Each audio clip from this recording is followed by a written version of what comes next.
नमस्कार, सुहासिनीज लाईफस्टाईलमध्ये तुमचे खूप खूप स्वागत आहे.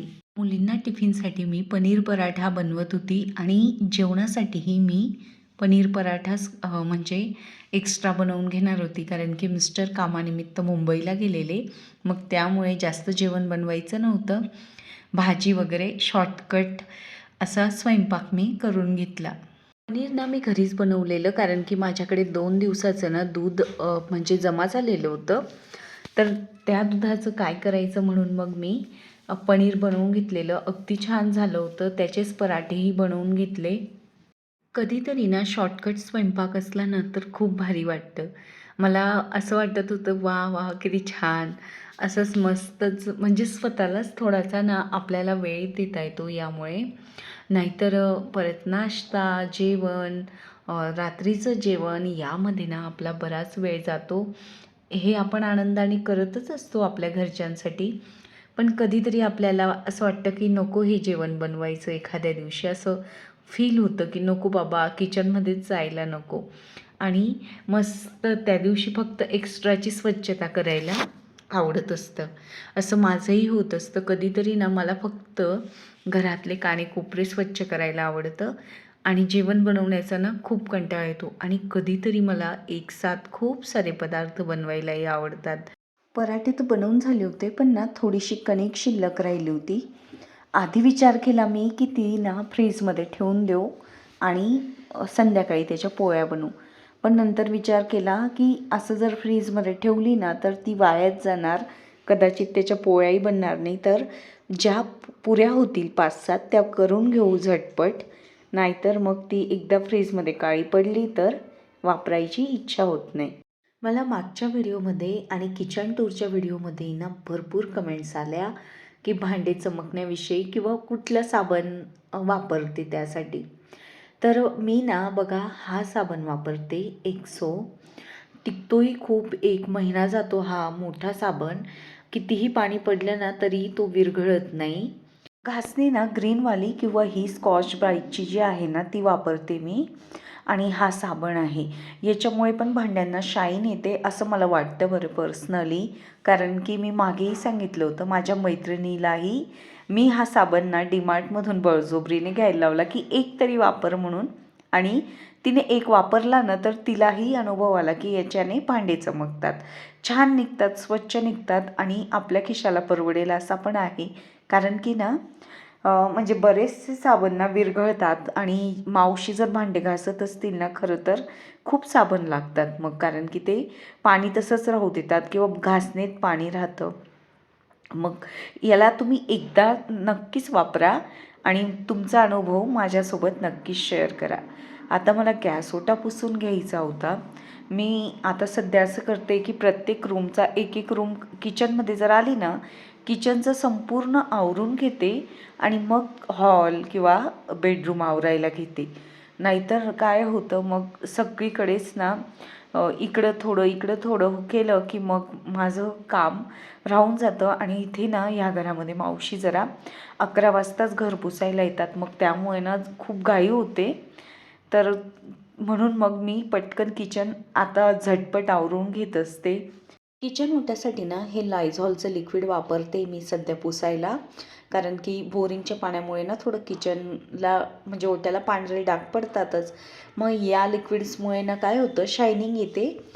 सिंक पण थोडंसं आपलं बोरिंगच्या पाण्याने ते हार्ड वॉटरमुळे ना डागाळलेलं असतं.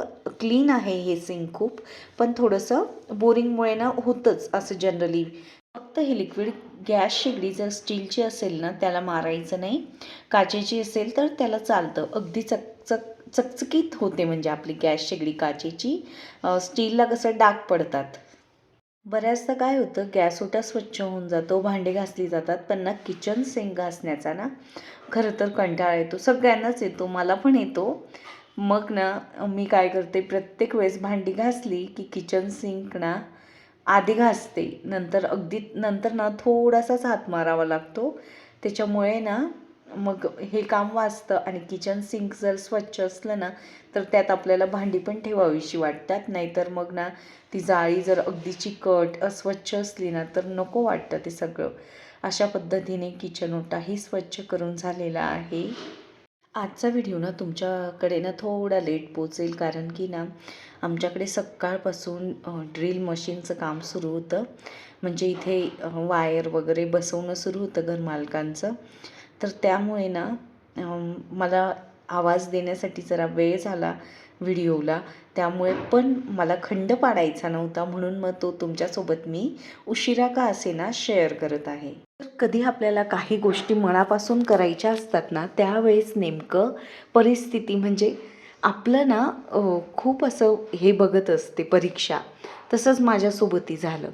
माझं ट्रायपॉड ना म्हणजे मी एका जागी लावलेलं आणि कुणाचा धक्का लागला काय माहिती, तर त्याचं जिथे मोबाईल म्हणजे अडकवतात ना, ती क्लिपच तुटली. परत पूर्ण दिवस माझा एक वाया गेला. आणि त्यानंतर संध्याकाळी मिस्टर आल्यानंतर ना, मी ऑफिसमधून आले तेव्हा खूप शोधलं. मला तर शंका येत होती इथे मिळेल की नाही, पण देवाच्या कृपेने ती क्लिप मिळाली आणि परत माझं शूटिंगचं काम सुरू झालं. हे इंडोर प्लांट्स ना मिस्टरांनी आणलेलं, ते नर्सरीत गेले होते. तर त्यांनी हे घेतलेलं छान आहे, पण याचंही नाव मला माहिती नाही आहे. काल ना आमच्या इथे माकड आलेलं. काल आणि आज पण आलेलं. तर काल ना मी शूटिंग केलेली याची आणि आज त्या एक छोटं पिल्लू आलं होतं. इकडे ॲग्रिकल्चरचं ना खूप मोठं असं जंगलासारखंच आहे. तर तिथे ना पाण्याचा तलाव पण आहे आणि खूप सारी झाडं आहेत. नक्कीच मी एकदा जाणार तिथे. तिथे स्वस्तामध्ये ना फुलझाडं, नंतर आपले प्लांट्स मिळतात.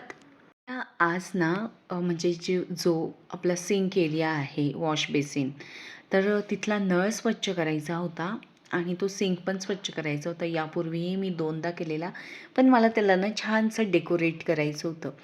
असं हॉलमधून म्हणजे किचन किंवा बेडरूममध्ये जाताना जो मधला पॅसेज आहे ना, तिथेच केलेला आहे त्यांनी हा. तर त्यामुळे असं हॉलमधून येणाऱ्या व्यक्तींनाही हा एरिया दिसतो, असं बघून प्रसन्न वाटायला हवं असं मला वाटतं. म्हणजे आम्ही घरात राहतो तरी मलाही बघताना असं छान फील व्हावं, म्हणून मग मी याला छान असं ऑर्गनाईज करण्याचा विचार केला. सगळ्यात आधी मी ना CIF लिक्विड हे मी अनेकदा दाखवलेलं आहे. त्याच्याने नळ स्वच्छ करून घ्यायचं ठरवलं, कारण की नळ बऱ्यापैकी म्हणजे खराब झालेला होता. एकंदरीत लक्षात आलं की हा काही एकदा घासून स्वच्छ होणार नाही आहे. याला ना रोज घासावं लागेल, मग तेव्हा कुठे छान फील होईल. असं तुम्हालाही होतं का की काही जरी खराब असलं तर ते स्वच्छ केल्याशिवाय मनाला काही शांती लागत नाही? अगदी सेम माझंही तसंच आहे. आता हळूहळू का होईना पण हे सगळं स्वच्छ करून टाकणार. तसं हे घर म्हणजे 10 वर्ष झालेले आहे त्याला बांधून. मला हे आत्ताच त्या काकूंनी सांगितलेलं, पण त्यांनी चांगल्यापैकी मेंटेन केलेलं आहे. आता त्या वर्किंग वुमन होत्या, शिक्षिका होत्या, त्यामुळे थोडंफार तर आता नोकरी करणारी स्त्री संपूर्ण अगदीच चकाचक ठेवू नाही शकत, पण त्यांचा मला घर बघून असं वाटलं नाही. मला वाटलेलं की 2-3च वर्ष झाली असतील घराला आणि ते आता वरती राहतात. पण जेही आहे छान आहे आणि जेवढं शक्य होईल तेवढं मी स्वच्छ करण्याचा नक्कीच प्रयत्न करणार आहे. की घर बघा, रेंटचं असू द्या की स्वतःचं, पण जिथे स्वच्छता असते ना तिथे खूप भारी फील होतं आणि प्रसन्नता पण येते, असं मला स्वतःला पर्सनली वाटतं. आपण रेंटच्या घरात जरी राहत असलो ते आपलंच असतं तेव्हा, आणि बऱ्याचदा आपण भाड्याच्या घरातूनच स्वतःच्या घरात जात असतो किंवा नवीन घर घेत असतो. म्हणून जेही आपलं रेंटचं का घर असे ना, ते स्वतःचं समजून जितकं शक्य होईल तितकं करायचं. स्वतःला त्रास होईल याच्या पलीकडे नाही करायचं. ट्रायपॉडची क्लिप तुटल्यामुळे ना मला उन्नतीची मदत घ्यावी लागली. तनिष्का तर क्लासला गेलेली होती. उन्नती ना होती, पण तिची काही इच्छा होत नव्हती, कारण की ना शूटिंग घेताना ना खूप वेळ लागत असतो.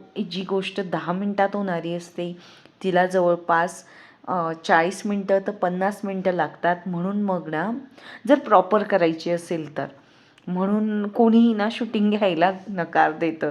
घरातली मुलं असू द्या, मिस्टर असू द्या, ट्रायपॉडच खरं आपला सोबती असतो शूटिंग घेताना. पण तोच बिचारा आजारी पडल्यामुळे मला उन्नती नको म्हणत होती, म्हणजे ती नाक मुरडत होती, नाही मी नाही घेत. पण मी तिला सांगितलं, घे प्लीज आजच्या दिवस. हे कसं मी ऑर्गनाइज केलेलं आहे. इथे ना फेस वॉश, पावडर, मंजन आणि आपलं हँडवॉश असतात ना, हे मला हळदी-कुंकूमध्ये प्लास्टिकची प्लेट मिळाली होती. मी फेकून देणार होती. पण नंतर विचार केला तर कशाला तरी आपण वापरून घेऊ आणि इकडे मी त्याचा वापर केलेला आहे. आणि नंतर जे कंगवे आहेत ना, तर ते एका बॉक्समध्ये ठेवलेले आहेत मी इथेच. सगळे कंगवे प्रत्येकाचे आणि माझ्याकडे असणारे सगळ्यात सुंदर मला आवडणारे माझे मनी प्लांट आणि कुबेर प्लांट. तर या दोघांनी या जागेची ना अधिकच शोभा वाढवली. हे कुबेर प्लांट जे आता दिसतंय ना तुम्हाला, हे सामान नाशिकवरून इकडे आलं होतं ना, त्यावेळेस त्या लोकांकडून ना एक फांदी तुटून गेली होती आणि ती मी अगदी सहज पाण्यात 8 ते 10 दिवस ठेवली आणि नंतर ती मातीत लावली. अगदी छान जगून गेलं. तुम्हाला कुबेर प्लांट लावायचं असेल ना, तर अजिबात विकत घेऊ नका. असंच कुणाकडून तरी छोटीशी काडी आहे ना, लगेच जगते ती. माधुरीने ना मला विचारलं होतं, की तिचं कुबेर प्लांट म्हणजे हे प्लांट, जेड प्लांट, त्याची पानं पिवळी पडतात, गळून जातात. तर याला ना जास्त सूर्यप्रकाशही नको, जास्त पाणीही नको. पाणी 2 दिवसात एकदा टाकायचं आणि अति तीव्र प्रकाश याला द्यायचा नाही. अगदी जिथे नॉर्मली म्हणजे 20-30% सूर्यप्रकाश असेल आणि बाकीची सावली असेल अशा ठिकाणी ठेवायचं. वॉश बेसिन एरिया कसा ऑर्गनाईज केला, तुम्हाला छान वाटला का, ते कमेंट्सद्वारे मला नक्कीच सांगा. तुम्हाला व्हिडिओ आवडला असेल तर त्याला लाईक करा आणि आपण परत भेटूया अशाच नवीन व्हिडिओसोबत.